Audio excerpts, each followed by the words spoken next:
Okay, we're back for the guided practice exercise. Remember to have your handouts or linked resources open. You can find them on Blackboard, or they may be linked in the YouTube version of the course under More or below the video. Okay, refer to the provided text, which should be labeled Civil Service. Read it. I'm serious, read it. Have it open while we do the questions. Okay, this is very important. You can't do a guided practice exercise without the text in front of you. All right, a little background about one of the authors of the pieces, George W. Plunkett. His dates are 1842 until he passed on in 1924. He was an American politician from New York State, New York City specifically. He served in both houses of the New York State Legislature and was a member of the Tammany Hall political machine in New York City. They were a very powerful and very corrupt group of politicians. He was influential in the construction of Central Park, which is a landmark in both New York City and the United States. It's a beautiful park if you've never been there. He also wrote a popular newspaper op-ed column, opinion editorial, okay, and this excerpt is actually from that. He talks about the honest graft sometimes. Graft is a kind of kickback or bribery or something of that nature. Okay, it's a way to make money that is in some way disreputable, usually involving politics. He said there's two kinds of graft, honest graft and dishonest graft. No one really minds the former. Okay? So you may agree or disagree with that. A lot of his constituents were perfectly fine with the fact George Plunkett was incredibly corrupt because he delivered the goods for them. Okay? So think about that when we're reading this. All right, so take out the text, have it in front of you. You could pause this video at any time by tapping your phone or mobile device or pressing the space bar on your keyboard. I'd like you to do that at that time, and please read through the text. I'll give you a moment to do so.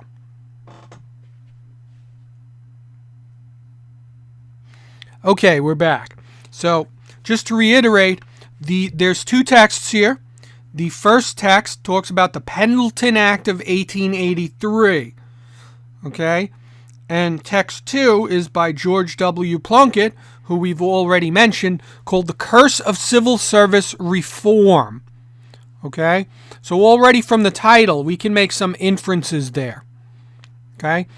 The first paragraph starts off, following the assassination of President James A. Garfield by a disgruntled job seeker, Congress passed the Pendleton Act in January of 1883. Okay, you skip down a little bit. It says, the Pendleton Act provided that federal government jobs be awarded on the basis of merit and that government employees be selected through competitive exams. The act also made it unlawful to fire or demote for political reasons employees who were covered by the law. The law further forbids requiring employees to give political service or contributions. The Civil Service Commission was established to enforce this act.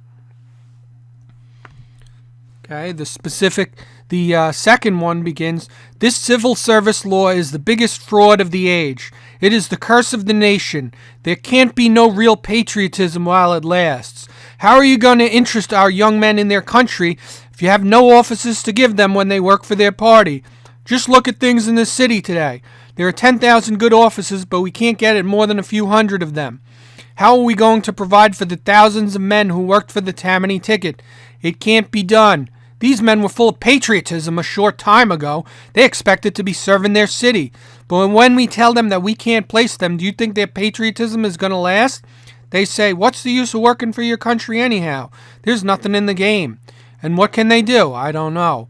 But I'll tell you what I do know. I know that more than one young man in past years who worked for the ticket and was just overflowing with patriotism, but when he was knocked out by the civil service humbug, he got to hate his country and became an anarchist. Okay? So, that's just to give you an overview. I read the first paragraphs. What's the tone of the Plunkett piece? That was the second piece I just read that excerpt from, which you just read the entire thing. Again, if you haven't read the text, go back, pause the video, and read the text. You need to. Okay, so what's the tone of the Plunkett piece? Think about that. Is his tone formal? Is his tone informal? Is he angry? Is he objective? What's the tone of the first piece? Is the tone of that piece objective? Is it emotional? Is it formal? Is it informal? So let's go back, and I'm just going to highlight that first paragraph. First off, the tone of the piece is very informal. Okay, and I mean that in the sense that it's not formal, doesn't use a lot of proper language. It's almost like the dialect we saw in Dickens. He's speaking very, very similar to how someone off the street might speak. Okay, and it's written that way. It's not even written in proper English. This is like the early 20th century's version of your cell phone conversations. Okay, so it's very informal. It's very angry. It's very emotional. Okay, he's talking about patriotism and such. He's not necessarily stating too many facts. Okay, the first piece is very objective. It's looking at a historical incident and what resulted. Okay, now specific verbiage like mummies. Let's find mummies. Remember when he was talking about mummies and such? Let's go find that. Nothing doing unless you can answer a list of questions about Egyptian mummies and how many years it will take for a bird to wear out a mass of iron as big as the earth by stepping on it once in a century. Okay, you see where it says that right there? I've highlighted the passage. Okay, so why is he saying that? I want you to think about that. That's part of the verbiage, the word choice, and how it affects the piece. He says it again a paragraph later, which I've also highlighted. They know that no matter how hard they work for their country in a campaign, the jobs will go to fellows who can tell you about mummies and the birds stepping on the iron. Are you surprised that the young men of our country are beginning to look coldly on the flag and don't care to put up a nickel for firecrackers? Okay, so his verbiage points to the fact that this is absurd. He's saying these are absurd questions that have no bearing on anything. He's also saying that this impedes patriotism. Okay? Now, I need you to point out a detail that supports Plunkett's supposition that the civil service exam is unpatriotic. So go back, and we're going to highlight one right now. Okay, right here on the second page is a very good one where it says, I have good reason for saying that most of the anarchists in this city today are men who ran up against civil service examinations. Isn't it enough to make a man sour on his country when he wants to serve it and won't be allowed unless he answers a lot of fool questions about the number of cubic inches of water in the Atlantic and the quality of sand in the Sahara Desert? There was once a bright young man in my district who tackled one of these exams. The next I heard of him, he had settled one in Herr Most's saloon, smoking and drinking beer and talking socialism all the day. Before that time, he had never drank anything but whiskey. I know what was coming when a young Irishman drops whiskey and takes to beer and long pipes in a German saloon. That young man is today one of the wildest anarchists in town, and just to think he may be a patriot, but for that cussed civil service. So there's an entire paragraph that's an example of what he was talking about. That's a detailed paragraph supporting his supposition that the civil service exam leads to unpatriotic activity. And at this point in time, anarchists were terrorists. They had blown up, there was a downtown terrorist attack involving a bomb that I believe until 9/11 was one of the largest domestic attacks in America. So to put it in perspective, he's saying they basically turned into terrorists. So do these two passages agree or disagree? Somewhat, altogether. Do you think they agree or disagree? Let's think about it a second. Is Plunkett in support of the civil service reform that would involve taking an examination? No, of course not. He says in the first line, the civil service law is the biggest fraud of our age. And he talks about test questions disparagingly, saying they're irrelevant. Okay? Now, when he talks about the mummies and the birds standing on the iron and all this other stuff of this nature. Okay, whereas the first passage is more objective. It's discussing the Civil Service, the Pendleton Act of 1883, which, bear in mind, is a different act than what Plunkett is talking about. But we're making a comparison. They may get something specific. This is where it's important to look at dates. So the date of the first one was 1883. The date of the second one was in the early 1900s. So he wasn't talking specifically about the first one. The first one's a federal act. The second one is a state or municipal act. Okay, so that's where it's important to look at these things. But the author of the first passage, even though he doesn't expressly state his opinion, okay, we can assume that broadly in favor of this kind of act, the Pendleton Act, where he says, today many well-educated and well-trained professionals have found a rewarding career in the federal service. And he talks about the spoils system was derived from the phrase, to the victor go the spoils. In the years after Jackson's presidency, the flaws and abuses in the systems were serious. Political appointees were required to spend more and more time and money on political activities. As the federal bureaucracy grew, presidents were increasingly hounded by job seekers. It doesn't discuss it here, but what actually happened to Chester A. Arthur was there was a fellow who played a minor role in his campaign who had wanted a job that was a very important post as an ambassador of some nature. He showed up every day to Chester A. Arthur's office and was rebuffed. He was turned away. And there was a line of job seekers every day looking for these civil service positions, a line right out the door. Okay, and this is the White House. So a substantial amount of time of the American president was spent in paying back favors in terms of jobs for people that helped him on his campaign.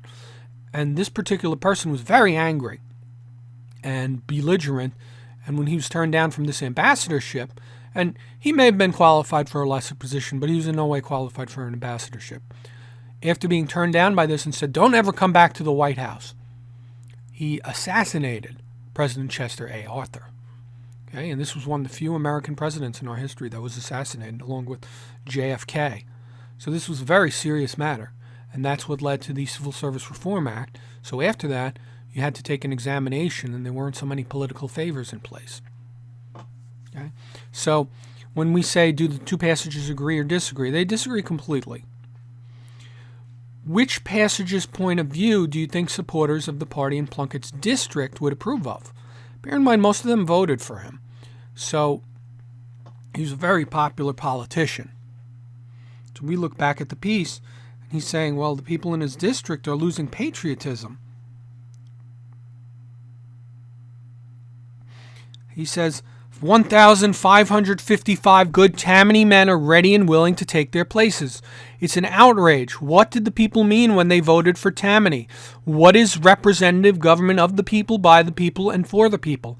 If it isn't a fake, then why isn't the people's voice obeyed and Tammany men put in all of the offices? Okay, so he's saying the people voted for me. They wanted these government type of jobs. Why shouldn't I try and fill those positions with people that I know? Okay, and you may agree or disagree. It doesn't particularly matter. I don't see a particular problem with it. But his viewpoint is what matters. They're not asking your viewpoint ever on the exam. Okay, they're asking what's the author's viewpoint. Now,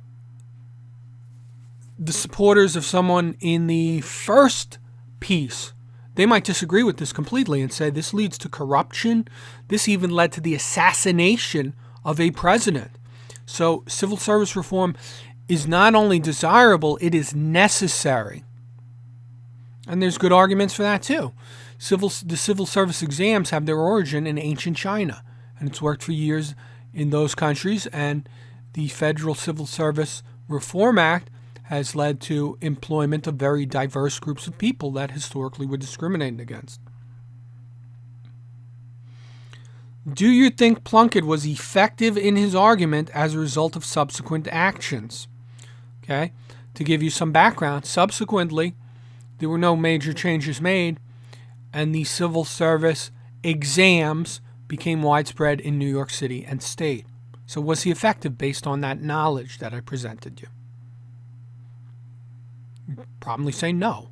Despite the fact you may agree with the passage, you may be a strong proponent of this sort of political activity.